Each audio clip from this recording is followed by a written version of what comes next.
É um prazer enorme estar aqui com vocês falando sobre esse tema tão importante. E eu queria começar com uma pergunta. Você gostaria de viver 100 anos? Você gostaria de viver 130 anos? E normalmente já fiz essa pergunta para milhares de pessoas. A resposta costuma ser: depende. Depende do quê? Da qualidade que eu terei do ponto de vista mental nessa idade. Porque a longevidade meramente do nosso corpo físico, ela não é suficiente. Será que as minhas faculdades intelectivas estarão intactas quando eu tiver 100 anos, 130, ou seja lá o que for? Minha memória, meu planejamento, minha tomada de decisão? Em caso positivo, quero viver 100 anos. Em caso negativo, prefiro não. E é interessante porque essa resposta ela nos mostra uma certa dualidade. A dualidade corpo e mente. E é sobre ela que eu quero falar, e eu dou um exemplo para vocês do que aconteceu alguns anos atrás comigo. Sou professor de faculdade, alunos de 18 anos de idade, aproximadamente, e uma aluna chegou para mim um belo dia e disse assim: professor, eu não quero mais homem que malha o corpo, eu quero homem que malha o cérebro. E isso virou questão de prova. Aponte o erro na frase da aluna, 2 pontos, abre aspas, não quero homem que malha o corpo, quero homem que malha o cérebro, fecha aspas. É óbvio que a gente entende a figura de linguagem e o que ela quis dizer. Mas é que essa figura de linguagem ela carrega algo que está dentro de nós enquanto sociedade desde os primórdios da humanidade, que é a ideia de que corpo é uma coisa e cérebro é outra. Essa ideia que nós chamamos de dualismo, e que René Descartes, por exemplo, o grande filósofo, foi um grande capitão dessa ideia, mas muito antes dele, Platão também já havia sido. A ideia de que mente é uma coisa, corpo é outra completamente diferente. E você tem que cuidar de jeitos diferentes dessas duas coisas. Essa ideia é problemática, e a frase da aluna está errada pelo mero fato de que teu cérebro é parte do teu corpo tanto quanto seu dedão, seu fígado, seu intestino e sua língua. O cérebro é um órgão que faz parte do corpo e, portanto, antes de começar a falar da questão de conhecimento e de manutenção da mente ativa, eu quero deixar muito claro que existe um beabá, existe um básico anterior que é absolutamente necessário, já foi dito aqui e eu quero reiterar. E esse básico a gente tem que cumprir para ter uma mente saudável. Se você quiser ter uma mente saudável, uma mente que dure, que envelheça de uma forma saudável e que esteja lá, funcionando muito bem quando você estiver nos seus 100 anos de idade, a primeira coisa que você tem que fazer é praticar atividade física regular. Não há nada mais benéfico para o cérebro do que a atividade física regular. Para o cérebro especificamente, a atividade aeróbia é a recomendada, mesclada com atividade de resistência. Então a gente está falando de focar em atividades como correr, nadar, andar de bicicleta, jogar bola e mesclar isso com atividades de resistência como a musculação, por exemplo, ou pilates e por aí vai. Se você quiser, por exemplo, evitar a doença de Alzheimer, a melhor coisa que você faz é a atividade física regular.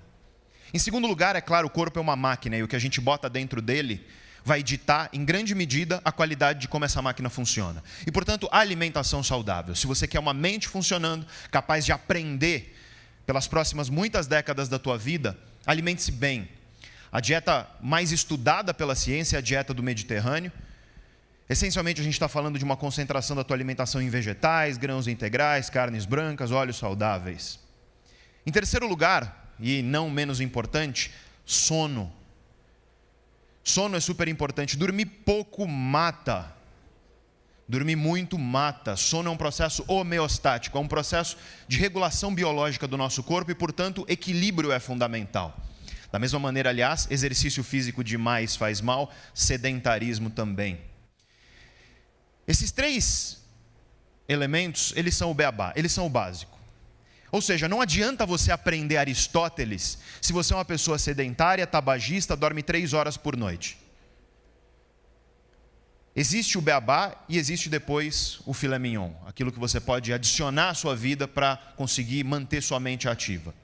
E é sobre isso que eu quero falar hoje, e eu quero começar com um dado que ele é muito alarmante. Foi dito aqui já antes de mim, o Brasil está engatinhando nesse processo de se preocupar com o futuro da saúde, mas é interessante perceber que do ponto de vista do cérebro, as prospecções que a gente tem para a saúde do cérebro daqui a 30 anos, então estamos falando de 2050, elas mostram que a prevalência de Alzheimer, por exemplo, na América Latina, ela vai ser a maior do mundo. E dentro da América Latina, provavelmente o Brasil vai ser o país com maior prevalência. Nosso cérebro está envelhecendo muito mal. Por quê? Eu já falei um pouco no começo da minha fala. Em primeiro lugar, O brasileiro é sedentário. Em segundo lugar, o brasileiro se alimenta mal. Uma dieta muito focada em carboidrato simples, baixo teor de fibra, pouco vegetal, carne vermelha, coisas que a gente sabe que estão associadas a um mau envelhecimento do cérebro. Além disso, e é um pouco sobre isso que eu quero falar hoje, o brasileiro, infelizmente, é um povo que não se mantém intelectualmente ativo, cuja vida intelectual, de educação, de aprendizagem, ela infelizmente é muito curta, às vezes nem chega a existir. E isso é fatal.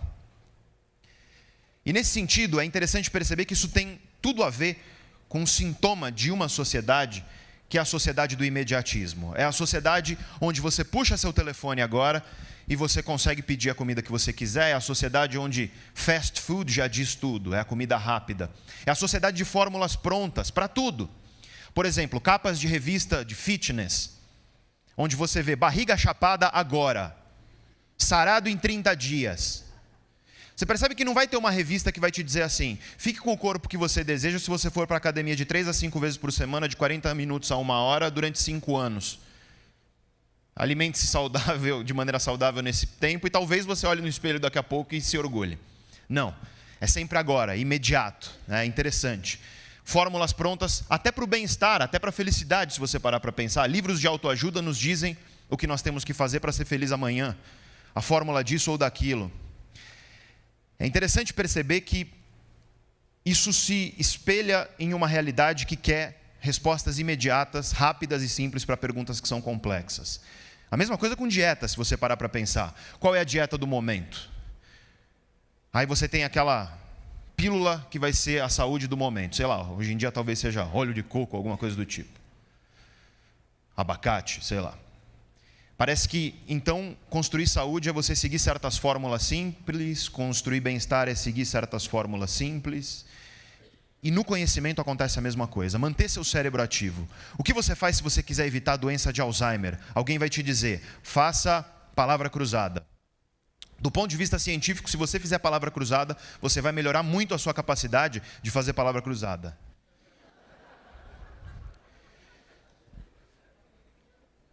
Agora, entre outros benefícios não são muito bem conhecidos na literatura científica. Mas isso não é leviano. Aprender palavra cruzada te torna bom em palavra cruzada. Aprender uma segunda língua te torna bom em uma segunda língua.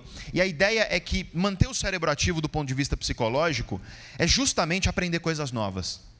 Se você nunca fez palavra cruzada, faça, porque é bom. Mas no momento em que você aprendeu e se adaptou à palavra cruzada, aprenda algo novo. E a pergunta que eu faço para você é: quando foi a última vez que você aprendeu alguma coisa nova? Se existe uma regra na natureza, é a regra do mínimo esforço. Energia é um recurso muito escasso na natureza, e a natureza fez com que no processo evolutivo as espécies tendam a conservar energia. Essa é uma prerrogativa biológica muito básica. Geralmente, então, as pessoas têm vontades que são referentes às coisas imediatas que estão à frente delas. Suas vontades tipicamente são de ficar deitado no sofá, assistindo um seriado, assistindo novela. Sempre tem alguém que levanta a mão e fala: mas eu adoro ir para a academia. É porque você é bizarro, né? Brincadeiras à parte, na verdade, do ponto de vista estatístico, você é um outlier, é isso que a gente chama.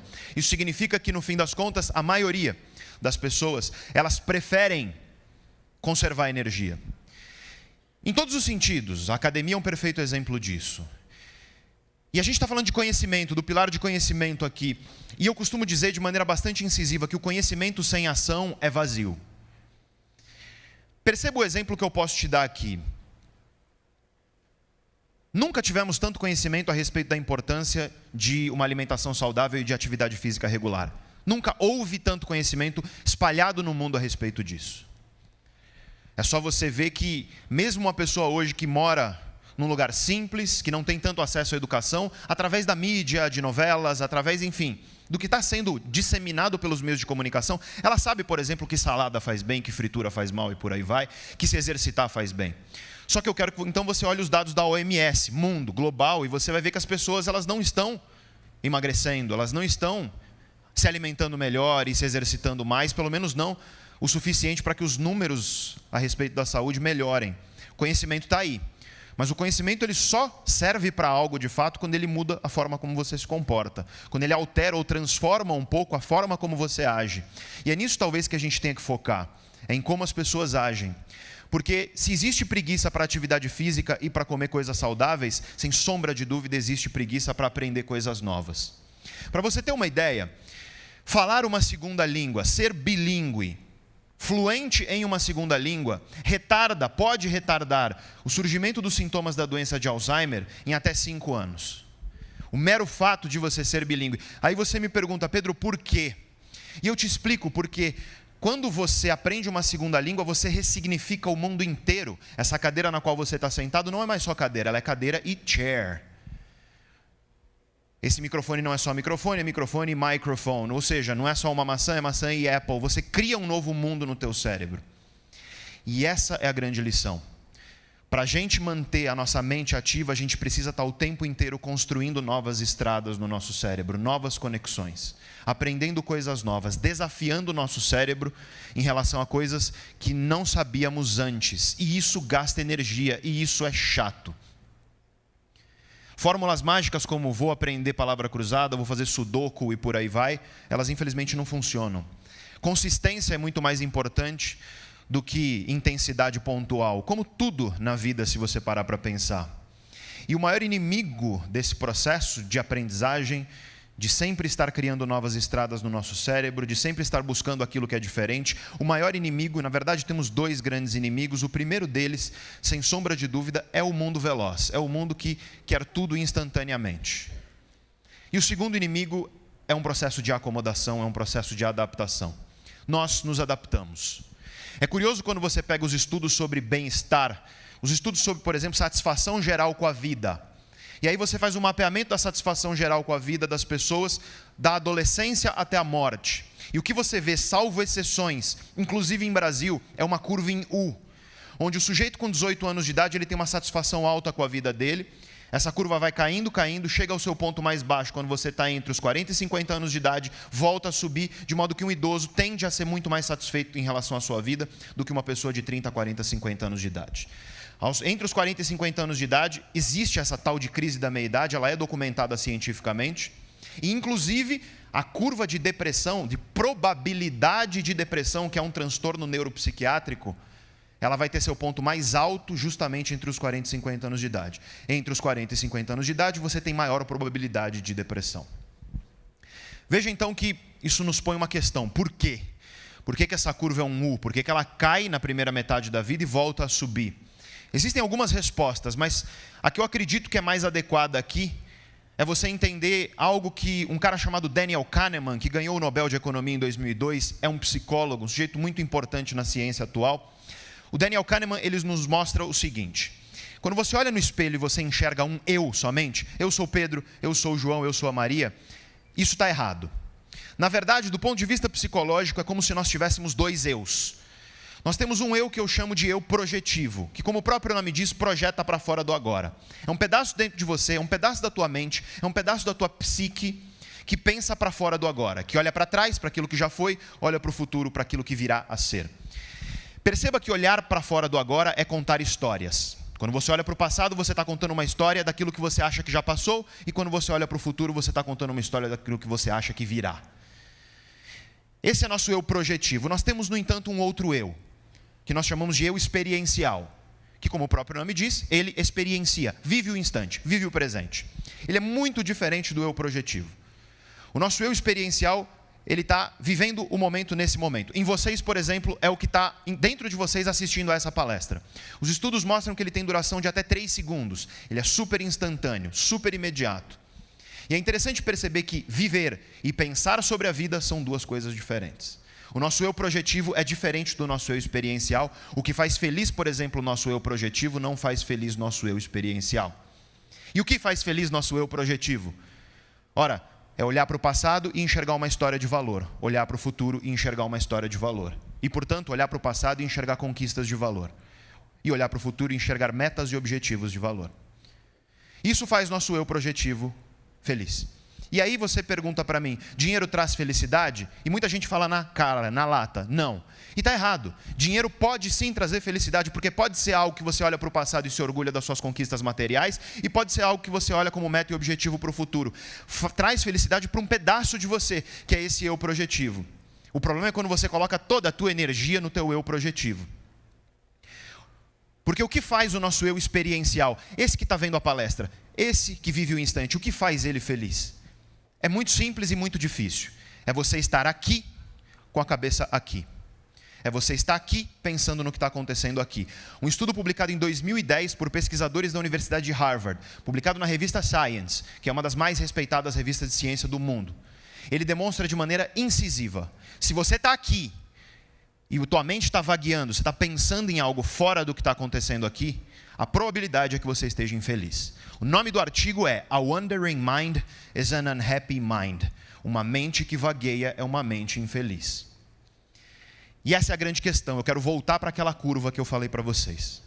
Por que a curva cai na primeira metade da vida? Porque a nossa sociedade é perita em prometer felicidade para o nosso eu projetivo.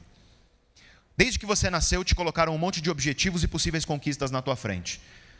No teu caso, deve ter sido algo como: entra na escola, tira nota boa, passa no vestibular, entra na faculdade, consegue um estágio, se forma, seja efetivado na empresa, consegue um emprego, vai crescendo na carreira, conhece um grande amor, casa, tem filho, carro próprio, casa própria, vê seu filho se desenvolver, independência financeira e por aí vai. Percebe que eu descrevi a metade da curva? E não importa se você nasceu na favela ou em Dubai, você, desde que nasceu, teve objetivos colocados na sua frente. O que vai diferenciar é o tipo de objetivo que te colocaram. Mas isso é uma coisa que acontece com todos nós. E a grande questão, eu volto aqui: qual é o maior inimigo da gente manter nosso cérebro ativo? É a acomodação e a adaptação, porque a gente se adapta a tudo. Tenta lembrar de quando você entrou no vestibular. Você ficou radiante de felicidade quando viu o teu nome na lista do vestibular. 6 meses depois você já queria que acabasse a faculdade. Você sabe disso. Aí você queria muito emprego, conseguiu o emprego. 6 meses depois você já queria promoção. E esse é o problema de uma sociedade que ela vive o tempo inteiro querendo a próxima coisa. A gente esquece de ensinar as pessoas a saborear o que está acontecendo na frente delas, a aproveitar o instante enquanto ele ocorre. E por conta disso, por conta de investirmos toda a nossa energia no eu projetivo, em algo que está pensando no futuro e no passado, na primeira metade da vida, a nossa satisfação com a vida vai diminuindo. E ela chega num ponto crítico com 40 e 50 anos de idade, onde você já meio que conquistou tudo aquilo que você imaginava que ia te fazer feliz. Aquilo que você não conseguiu conquistar, você já se adaptou e já sabe que não vai conseguir mesmo, então deixa para lá. E o que acontece então para que um idoso seja muito mais feliz? Por que essa curva começa a subir? E parece que depois dos 40, 50 anos de idade, as pessoas passam a valorizar o eu experiencial. Parece que elas descobrem que elas têm um pedaço delas que precisa saborear o momento, aproveitar a vida enquanto ela está acontecendo. Não é que um idoso, por exemplo, ele deixa de olhar para o passado e se orgulhar, deixa de olhar para o futuro e enxergar metas e objetivos. Não é isso. É que ele percebe, na verdade, a fórmula mais importante para a saúde, que os gregos já sabiam há muito tempo, que é equilíbrio. É você olhar para o seu passado e se orgulhar dele, olhar para o seu futuro e ter metas e objetivos, mas você também aproveitar aquilo que está acontecendo enquanto está acontecendo. E, portanto, isso significa você não viver aquilo que, para mim, é o maior pecado que existe. As pessoas vivem sob uma terrível ilusão de imortalidade. Chegam no seu aniversário e falam: parabéns, mais um ano de vida. Discordo, é menos um ano de vida. E aí você pensa agora: pô, o cara vai terminar a palestra do jeito mais macabro que eu já vi. Discordo, você pode virar e falar: isso é muito triste. Eu não acho isso triste. Eu acho triste você chegar no final da vida, olhar para trás e se arrepender por não ter tentado, por não ter aprendido, por não ter se esforçado. Isso é triste. Tem médicos aqui, eu sou pesquisador de um hospital, Escola Paulista de Medicina, e no hospital a gente vê frequentemente a cena do arrependimento. O sujeito dos seus 40 anos de idade vai ao hospital porque seu pai teve um AVC, por exemplo. Ele está desesperado na sala de espera por notícias, o médico chega e ele fala: infelizmente o quadro do seu pai é irreversível. E aí você vê um cara de 40 anos de idade chorar como uma criança. E ele fala: doutor, mas eu não falo com meu pai há 20 anos. A gente brigou. E eu queria pelo menos poder me despedir dele. Infelizmente agora não dá, essa é a questão. Mas o pai dele estava lá, 20 anos, ao alcance de um telefonema e de um pedido de desculpa. Ao alcance de um abraço. E esse é o grande problema de uma acomodação e uma adaptação. A gente começa a tratar o que está na nossa frente como se fosse sempre estar lá. A gente tem uma ilusão de imortalidade nas relações, por exemplo. A pessoa está lá ao teu alcance e você se adapta, acha que a pessoa vai estar sempre lá e um belo dia ela vai embora. Seja porque ela cansou de não ser valorizada ou porque a vida às vezes nos tira as coisas. E aí, nesse vazio deixado pelas pessoas que vão embora, que surge o pior sentimento, que é o arrependimento. E aí eu te pergunto de novo: quando foi a última vez que você aprendeu uma coisa nova? Porque no fim das contas a gente é insignificante. Pare para pensar. Num universo onde, segundo as últimas estimativas do telescópio Hubble, a gente tem 2 trilhões de galáxias. E nós vivemos em uma dessas galáxias que tem coisa de 400 bilhões de estrelas. E dentre essas estrelas você tem uma chamada Sol. E nesse Sol tem um planetinha azul. E nesse planetinha azul, que existe há 4,6 bilhões de anos, há coisa de 250 mil anos surge uma espécie que é nós, que somos nós. Somos insignificantes? Somos. Passageiros. Vamos viver 100, 150 anos num universo que tem 14 bilhões de anos. Parece que não é nada, mas eu queria deixar claro, apesar disso, somos especiais. E o que nos torna especiais, o que diferencia o ser humano do chimpanzé e do golfinho, que são animais extremamente inteligentes, mas o que nos diferencia deles é a nossa capacidade de adquirir conhecimento, de fazer com que a nossa mente seja diferente amanhã do que ela é hoje, de transformar o mundo, de fazer o que a gente está fazendo aqui. Cabritos não fazem isso que a gente está fazendo aqui. Se reúnem para discutir o futuro da Cabritolândia. Seres humanos fazem, a gente se preocupa com o futuro porque a gente tem um cérebro capaz disso. E a gente só é hoje melhor do que é ontem porque a gente se manteve ativo, aprendendo coisas novas, fazendo melhor do que a gente estava fazendo ontem, com essa ferramenta que é a máquina mais fantástica que existe no universo. E a grande questão, eu volto ao que eu já falei, o importante aqui é consistência. Consistência, aprenda e continue aprendendo. Desafie o seu cérebro a aprender coisas novas o tempo inteiro. Não se sujeite ao imediatismo de uma sociedade onde tudo se resolve com um aplicativo e 2 cliques. Não se sujeite a esse imediatismo em nada da sua vida, porque até nas relações o imediatismo tem dominado. Você já viu o aplicativo chamado Tinder? Então você tem a foto da pessoa, você curte a pessoa ou não curte. Se você curtiu e ela curtiu também, ele bota vocês dois para conversar. Percebe que é incrível, né? O Tinder é genial, porque imagina se o Tinder te dissesse toda vez que você é rejeitado. Sabe? Você foi rejeitado, você foi rejeitado, você foi rejeitado. É depressogênico, né? O imediatismo das relações, ele é evidente, os laços são frágeis nos dias de hoje. Isso é crítico, porque sucesso em qualquer dimensão na vida é muito mais ditado pela tua consistência e esforço do que por você abrir os braços para a facilidade. É lutando contra nossas vontades imediatas e preguiçosas que a gente transforma o mundo. Pare para pensar. Se você quer construir família, ora, não vai ser com gestos pontuais e intensos de carinho que você vai provar teu amor para uma pessoa. Flor aqui e ali, festa aqui e ali. Não. É todos os dias sendo grato. Nos gestos pequenos do cotidiano. Mesma coisa com uma carreira. Como você constrói uma carreira? É todos os dias acordando, lutando contra a preguiça, lutando e fazendo melhor. Aprendendo, doando suor e sangue para que você chegue a ser um profissional melhor amanhã. E se isso é verdade nas relações, e se isso é verdade no trabalho, é óbvio que isso é verdade no conhecimento. Se você quer fazer com que, nos teus 130 anos de idade, você esteja com a tua mente ativa, sendo capaz de aprender, capaz de ser melhor do que ela é hoje, ora, lute contra a sua vontade, porque a nossa tendência é sempre querer informações que estão aderentes com as nossas crenças. Isso é crítico no mundo de hoje. Os algoritmos de Facebook, por exemplo, e de Google, eles pioram esse processo, porque eles fazem com que só apareça na tua tela do celular e do computador coisas que estão alinhadas com aquilo que você já acredita, com aquilo que você já pensa. Existe uma retroalimentação que faz com que as pessoas vivam em bolhas, onde a diferença, na verdade, vira inimiga. Isso é muito triste, muito prejudicial. Nós temos que abrir os braços para a diferença, as coisas que desafiam a nossa mente, conversar com pessoas que pensem diferentes de nós, aprender coisas que não têm nada a ver com aquilo que a gente faz. É o músico aprender, por exemplo, física. É o físico aprender poesia. É o médico aprender literatura. É o historiador aprender matemática.